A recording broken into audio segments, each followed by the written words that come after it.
Hello and welcome to the Political History of the United States, Episode 1.8, Relations with the Powhatan Confederacy. During our episode last week, we discussed the fact that upon landing on the Chesapeake, the English settlers had come into one of the most densely inhabited areas along the eastern coast. This week, I want to turn our attention to who these people are and what effect are they going to have on the early years of the North American English colonies.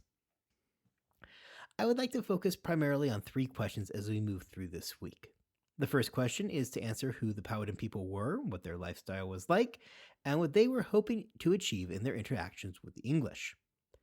Powhatan was an opportunist, and while he certainly had reservations regarding the European settlers, he was also interested in how he could turn his situation into his advantage.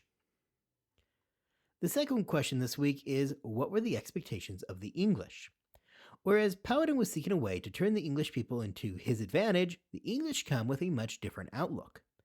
Even before they left England, there was an expectation that the local Indian people were going to be required to help them survive, especially during those first early years. This is a lesson that they had learned from their Roanoke colony.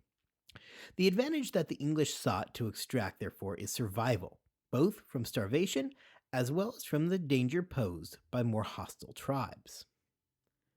The final thing that we are going to look at is the ultimate relationship that emerges between the Powhatan people and the English. What emerges is going to be a decades-long rivalry and warfare that is going to lead to significant losses for both sides. Ultimately, even without this podcast, I'm sure everybody listening knows how the story is going to end. In 1607, the Powhatan Confederacy may have numbered as many as 26,000 members.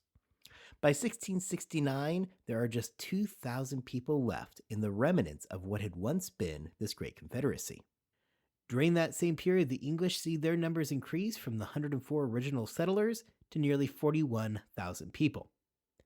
Despite their initial struggles, the English are not just going to survive, they are going to thrive. The Powhatan people are never going to recover. To begin this episode, we are going to start by looking at the Powhatan people specifically.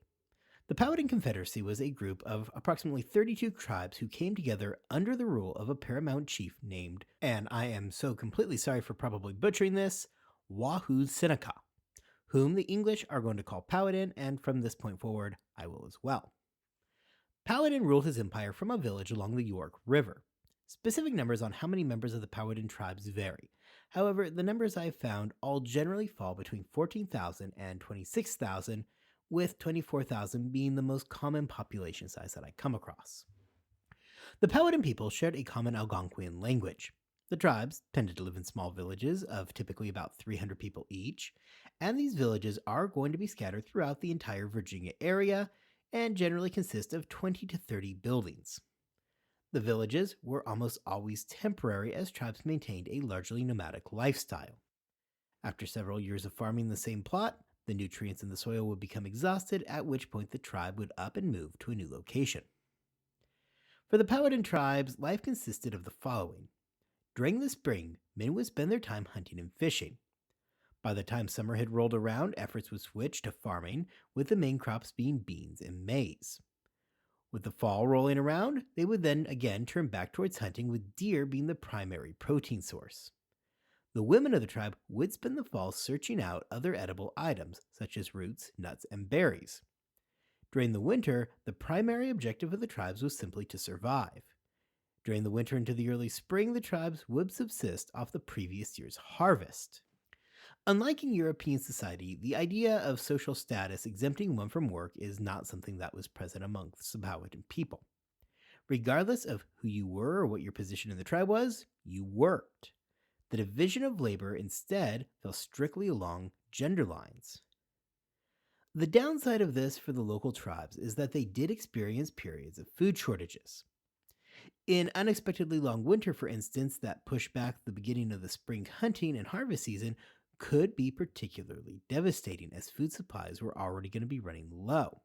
Due to their nomadic lifestyle, it would have been abnormal for them to have much in the way of excess that they could rely on should a year not produce the desired yield. It is this that is going to make the groups particularly susceptible to famine. Trade among the tribes was limited, though not unusual. A secondary consequence of living a nomadic lifestyle is that the accumulation of property would make little sense. Having to move around often, personal property and goods would serve as nothing more than a hindrance. It's going to slow them down. Therefore, unlike in European societies where trade was largely based on luxury goods, this is not the case amongst the tribes. Instead, what's far more common is low scale trading of small, portable items instead of larger luxury goods. In further contrast with European society, where complex social structures existed, the division of labor amongst the Native American people was far more simple. Men hunted, fished, and cleared the lands for the crops. The women cultivated those crops, gathered nuts and berries, and looked after the home and the village. The division of labor strictly along gender lines means that, unlike in Europe, there was little in the way of specialization or craftsmanship. It would be incorrect to attempt to view the Powhatan Confederacy in the same way that we view a nation today. For Powhatan, his goal was to find a meaningful way to unite the villages under his control. The most common way to accomplish this task was either to replace a defeated chief of another tribe with a blood relative of his own, or, if that wasn't an option, they would adopt the defeated chief and make him part of the family. In that way, the bloodlines between the tribes always is going to remain close. Powhatan would often marry the wives of the defeated chiefs, and these polygamous practices allow Powhatan to have more children, which could, in turn, be sent out to rule the villages which he conquered. Powhatan depended on these children to maintain his dynasty. In the tribes, the power flowed through the female line, not the male line. Therefore, when a chief was defeated, and Powhatan would take that chief's wife as his own, he was giving himself a chance to create the next generation of leaders. Powhatan lacked the necessary power to exercise direct control over all of the tribes. Rather, what he was able to do was to ensure that his offspring were in position to control the different tribes in the Confederacy in the future. This setup means that as the children come to age, there is a certain amount of loyalty to Powhatan that they're going to have to exhibit. Put another way, Powhatan would insert himself into the bloodlines of all these various tribes. This way, if a chief was vanquished, the tribe was not losing the king's lineage, as it still existed through the mother. The child and the future chief would then grow up with a loyalty to his mother and the individual tribe, as well as to his father, Powhatan. To further cement this, after a number of years living with their mother, the future chief would then spend time living with Powhatan and his family directly. This again is going to breed that loyalty that is going to be so critical in maintaining his confederacy. This is something that does not really appear to be clear to the English during those early interactions with the Powhatan people. In fact, the evidence suggests that the English were utterly baffled by Powhatan's marriage practice. Powhatan did not have the complex bureaucratic systems in place that one would expect from a European country. However, while these complex governmental systems that we tend to associate with European governments of the era would not have existed, it would be incorrect to assume that this was a simple or primitive society. Remember that Powhatan was in control of some 32 tribes, many of whom had a history of warfare with each other. Despite the lack of a centralized bureaucracy, being a member tribe of the Confederacy came with certain obligations that must be fulfilled. Specifically, there are going to be two primary obligations. The first was a payment of tribute. These payments would depend on several factors, but generally served to aid Powhatan directly. This meant that the goods obtained would be used to support Powhatan directly, support his wives, throw the occasional feast and party, and to conduct trade with outside tribes. The second obligation of the members' tribes was that they had to supply men to take place in war whenever that became necessary. Speaking on the topic of war, this is an important aspect of life in the tribes. As has been seen multiple times throughout history, the best way to get people to join together and stop fighting with each other is to find an external enemy for them to fight. If the tribes had, say, focused on fighting an external threat, they're going to have less time and energy to waste on infighting with each other. This helps overcome the animosity between the members of the Confederacy, who had themselves had long-lasting rivalries that predated the Confederacy. Powhatan and his people were aware to a degree of the growing European expansion. Powhatan was a young chief who was beginning to build his empire when settlers came to Roanoke. One of the only indications we have of what happened to the Roanoke settlers comes from Powhatan himself. According to a report from John Smith, Powhatan had told him that he had personally been responsible for killing the settlers in the Roanoke colony. Powhatan appears to have also been aware of other groups of settlers, specifically the Spanish, who had been through the area. These encounters were often violent. Much of the information that Powhatan has to rely upon came from a member of a nearby tribe, who may have been a cousin to Powhatan. After boarding one of the European boats as a young man, he had found himself kidnapped and held for the next 10 years. Upon returning, he had taken the name Don Luis. Luis gave clear instructions regarding his feelings towards the situation. He told Powhatan that these people were dangerous and, more importantly, numerous. His advice was simple: kill them all, or they will just keep coming. We have actually met Don Luis before.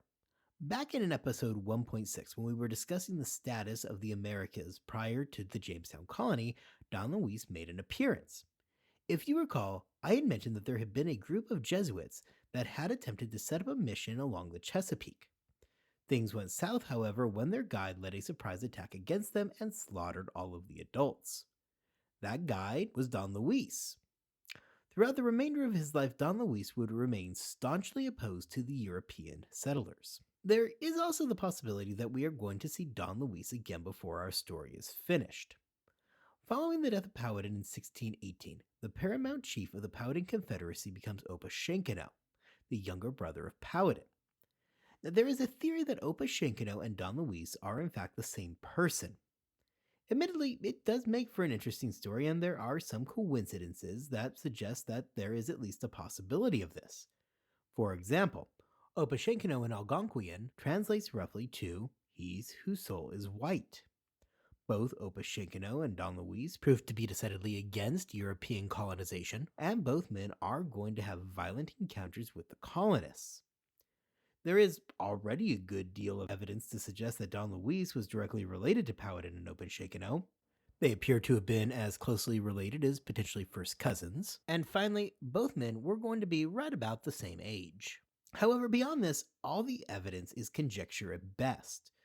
While it is an interesting story that is at least worth mentioning, I would suggest that caution be taken when reading too much into it. The evidence for this being true exists, yet remains relatively thin. Maybe someday more evidence and research on this possibility will emerge. However, for now, I suggest that it be considered an interesting possibility and not much more. The English certainly were also aware of the Indian tribes and had their own beliefs and thoughts about what to expect.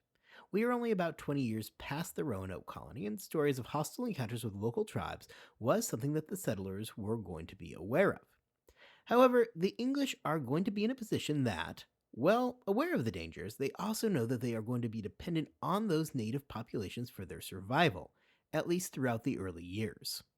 The Indian tribes present a secondary problem for those trying to recruit settlers. For the promoters, it's going to be important to paint a picture of a people who are, number one, friendly, and number two, anxious to help. After all, nobody wants to be told that they are going to board a ship to go live amongst an enemy. For the promoters, they're going to have to tell an enticing tale that is going to actually make people want to cross the Atlantic. The awareness of the English towards the Native American populations varies. While events such as Roanoke are something that many would have had some awareness of, there are likewise several stories floating around by the time the first settlers landed in Jamestown. John Smith, for instance, seems to have had an interest in reading literature regarding Spanish exploits in the Americas. Of particular interest to Smith and others were stories of the Indian women. Smith enjoyed tales of how the Indian women had sexual appetites that were virtually insatiable, especially when it came to Christian men having relationships with those women.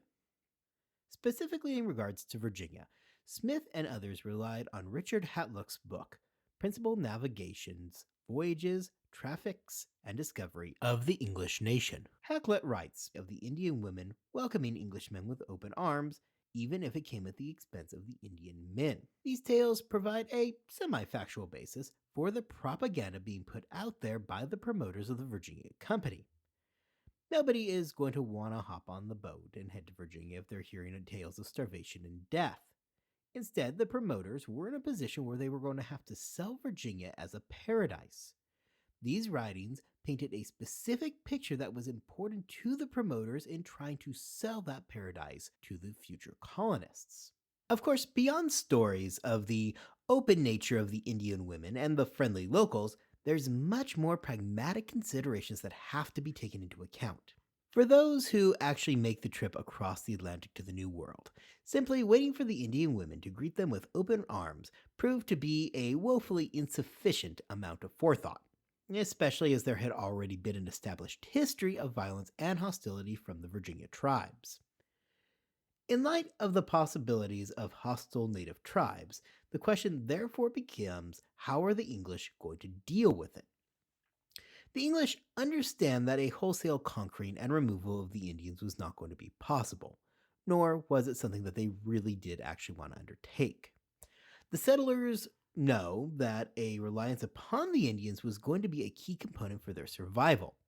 They were not going to produce enough to survive, especially during those early years while the colony was being established. Therefore, trade between the English and the local tribes was not only going to be something that the English would want to establish, it was something that they were going to have to establish if they hoped to survive. The English also do seem to want to avoid enslaving the Indians, as was much more common amongst the Spanish. The English instead were much more interested in assimilation. Of course, this is not the English settlers assimilating to Indian culture, but rather giving the Indians a chance to become more English. This includes things such as becoming Christian, paying taxes back to England, and, more importantly, working for the English directly. The view of the English was that instead of enslavement, they would make the Indians better than what they had been before they arrived. And in the eyes of the English, that's exactly what they're doing. They're helping make the Indians better. This is the basis that they're going to justify colonization. A popular view became that the Indians were the equivalent of Britons prior to the Romans' arrival. In this regard, much in the same way as the Britons had become civilized by the Romans, the English now were the party spreading civilization to the Indians. John Smith himself would write that despite these lofty hopes and ideals, that he believed that getting the Indians to do the work that the colonists required was going to require the English to force them to do that work. Smith viewed Hernando Cortez as the role model on how to deal with a native population and saw himself personally as another in a long line of conquistadors. The English therefore find themselves standing at a crossroads as they prepare to cross the Atlantic. The popular myths and stories of women waiting, standing around with open arms, yearning for the arrival of the English was one part of that. Stories about Indian men who were peaceful and anxious to help the new settlers was another big part of that story. This is what the promoters are needing to sell to get the men to go on the trip, and these stories are going to become a popular idea in England during the early years of colonization. The job of the promoters at a base level was to sell adventure, make promises of great riches, while downplaying the actual dangers that are going to exist for the settlers. Dangers that they're going to know all too soon. The promoters are in fact so married to this story that even as late as 1610, they are still sticking to a story of docile Indian populations. William Strachey, returning home from a year in Jamestown, writes that Powhatan was anxious for trade and of the tribute being extracted from the crown.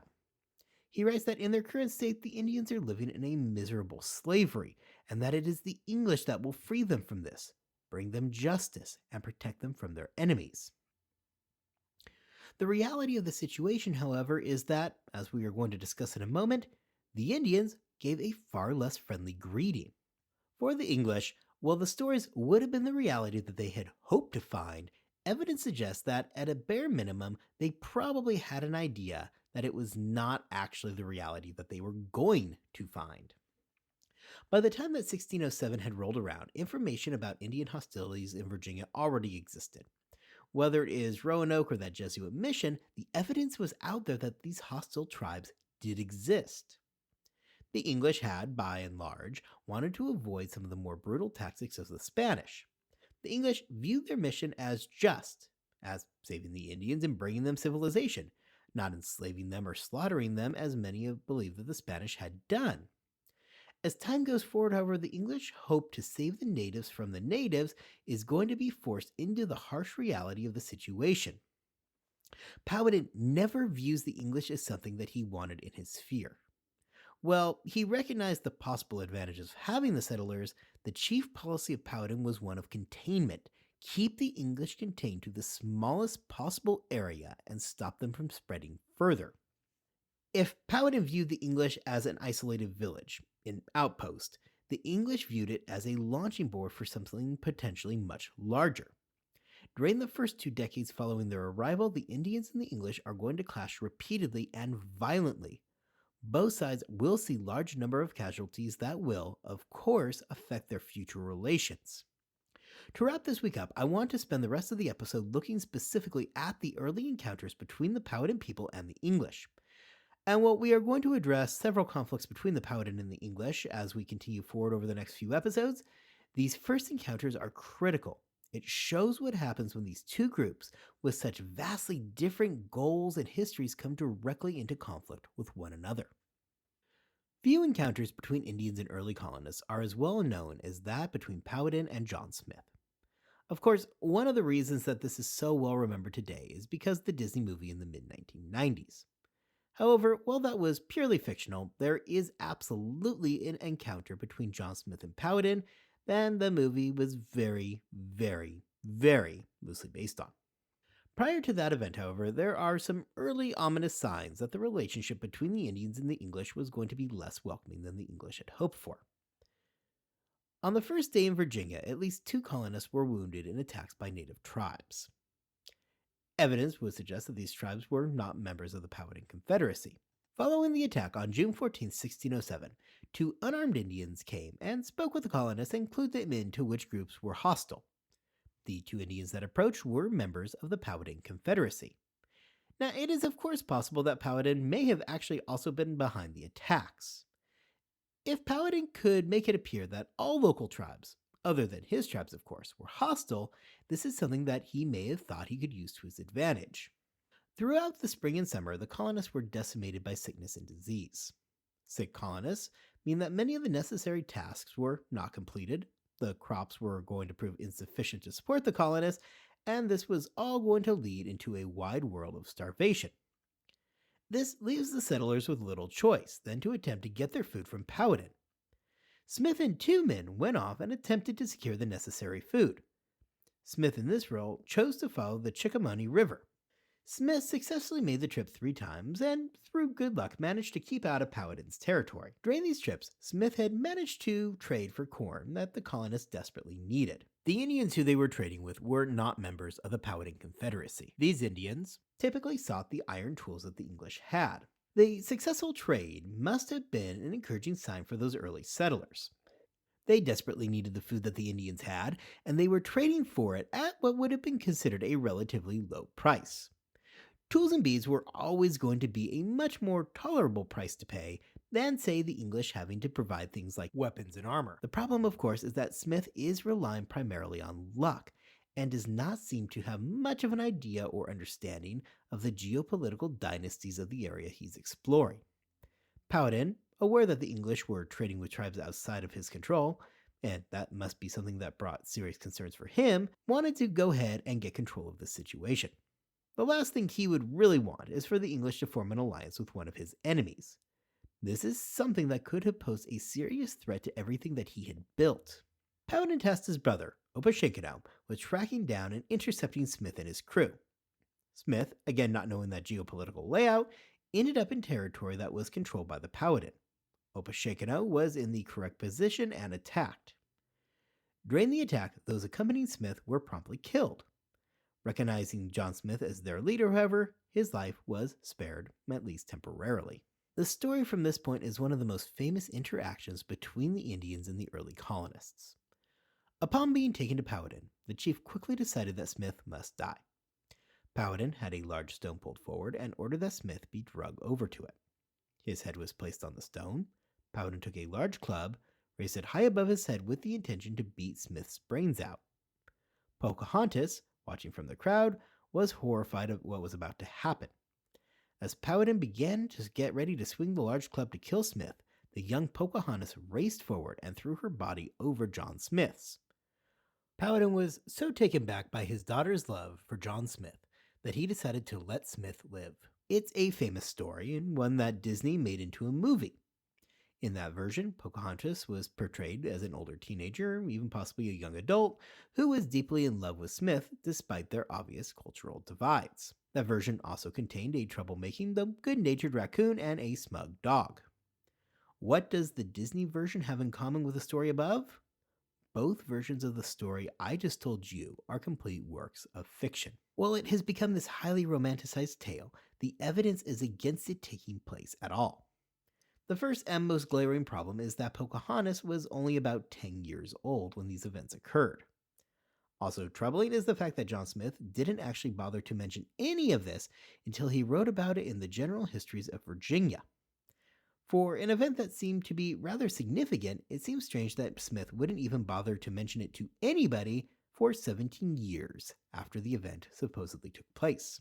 None of his reports back to England, nor none of his other writings ever included even the slightest mention of this until he wrote it in 1624. So why lie about it? Well, by the time that 1624 comes around, relations between the Powhatan people and the English were absolutely terrible. As we are going to see in a subsequent episode, prolonged periods of warfare between the settlers and the Powhatan are going to become a hallmark for the next 2 decades. This includes a slaughter of the English by Opechancanough and his people in 1622 that the English would not soon forget.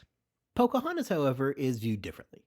Pocahontas ends up marrying John Rolfe and is going to travel to England, where she's going to become something of a celebrity. By 1624, when feelings towards the Virginia Indians were decidedly negative, Pocahontas still is somebody who is viewed favorably. Beyond that, in 1624, anybody in a position to refute the claims by Smith was dead. Powhatan had died in 1618, and Pocahontas had died in 1617. With her still remaining popularity, however, in 1624, Smith most likely viewed her inclusion in the book as a way to just simply move more copies of it. If the famous story is something that was told in order to move books, the question shifts to what actually happened. While the story told in 1624 by Smith was a work of fiction, there was an actual encounter that did take place between John Smith and Powhatan after Smith was captured by Opechancanough. It is likewise clear that something significant did take place during that encounter that would mark the relationship between Powhatan and John Smith as being something special. So let's look at the evidence. What do we know? Well, first off, we know that John Smith survives. He wrote a book in 1624, so obviously he does not die in 1607. Had Powhatan wanted John Smith dead, it is a pretty fair bet that John Smith would have been killed with little fanfare. More likely, the events of the day were not an execution where Powhatan had had an unexpected change of heart, but rather some kind of a ritual adoption ceremony. We discussed earlier in this episode the importance of those close family ties for Powhatan. He depended on his family to help run the tribes that made up his confederacy. Powhatan understood that he was not going to have success in placing one of his biological relatives in charge of the English, however. That would have never been something that was going to be accepted. However, by adopting John Smith, Powhatan would have been able to, in his mind at least, turn the English into what amounts essentially to a vassal state under his control.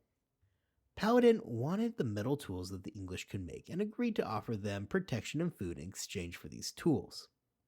The problem here is that the English had no interest in becoming the vassals of anybody. The opposite was actually true. The English had every intention to turn Powhatan into their vassals. Of course, in this moment, John Smith was in no position to argue his true intentions. It would also make sense that this relationship was not something that Smith would have been itching to write back home about. There was a fear during this time that the settlers would defect to the Indians as times became rough. To hear that John Smith had been adopted by Powhatan could have offered a sense of legitimacy to that option which the promoters would have wanted to avoid. There is a secondary possibility as well in this situation. There is at least some debate that Smith remained ignorant of the agreement that he had reached with Powhatan. Undoubtedly, a language barrier existed between the two men, and it is possible that neither side really fully understood the agreement that they had reached. Either way, John Smith is released, very much alive. Regardless of how this situation is going to play out in reality, we know that Smith being released is one part of it and Powhatan gains some metal tools in the other part. The final part, though, is that from this point forward, at least for the next couple years, the English are going to be in a position of dependence towards Powhatan for the food that he offered them. Powhatan would continue to send those gifts of corn that the English needed to survive. This dependence is probably something that Powhatan himself would have coveted. Well, the English needed food to survive. The arrangement makes a ton of sense for Powhatan when you think about it. Though he would have preferred the English to pack up and leave, as long as they were in Virginia, he wanted to make sure that he had control over them. Powhatan by this time knew that the English were absolutely terrible at feeding themselves and understood that this was something that he could exploit. As long as the English were dependent on him for their food, Powhatan maintained an advantage. Powhatan must have also felt that this dependence would have meant a degree of safety for him and his people. After all, the English surely won't attack the tribes that were actively providing them with food. Finally, consider this for Powhatan. As he is the one providing them food, he probably would have also have had the realization that if he ever needs to get rid of the English, just cut off the food supply. That is something we're going to see him do in 1609, and we're going to see the devastating effects that that's going to have on the English. Powhatan's failure in this situation was in not recognizing that the settlers at Jamestown were just the start of something much bigger.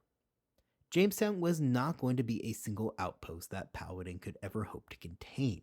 Rather, it's going to serve as the home base for a much more massive wave of oncoming Europeans. Powhatan was always at a disadvantage when looking at the long game. While he may have outnumbered the English of Virginia by a huge margin, the English contained a never-ending conveyor belt of people who would continue to flood into Virginia for decades to come. It is difficult to blame Powhatan and his people for believing that the English were something that could be contained in Jamestown. The Indians were constantly amazed that the English were so terrible at conforming to their environment. Powhatan would have observed that in the years to come, the English were dying at a rate that was never going to be sustainable for them. Again, the problem was that the English were very good at quickly replacing the dead with new settlers, though. This is something that we are going to see time and time again as we discuss Jamestown. Beyond that, they had the example of Roanoke and the Jesuit mission to rely on. In both these cases, these remained small outposts until they simply died or were killed off. The thinking may have followed that Jamestown was going to replay that situation all over again. Colonists are going to hang out for a few years, and then they're all going to just die off and go away. And based on the death rates that Powhatan's seen, that really doesn't seem like a far-fetched scenario either. Well, a tense peace briefly existed following John Smith's release. The following decades are going to be marked with conflict between the groups. As we're going to see, both sides are going to commit slaughters of the other. In the end, however, despite the efforts of the Powhatan people, the English were simply better able to resupply their numbers. The Powhatan people could never get in front of that conveyor belt and stop the flow of people. This is how 60 years after the founding of Jamestown, the English are going to be thriving and growing, while the remnants of the Powhatan Confederacy will find themselves struggling to survive. That is all in the future, however. While we know that English domination is something that is coming, it is hardly clear in those early years that the English were going to survive in North America at all. Disease, warfare, and starvation decimated the English populations. Next time, we are going to look at the early years in Jamestown for the English. We're going to spend some time looking at their struggles and examine how they very nearly met the same fate as those settlers back in Roanoke. Until then, I hope you all have a wonderful 2 weeks, and as always, I really want to thank you guys all for tuning in and listening. Thank you.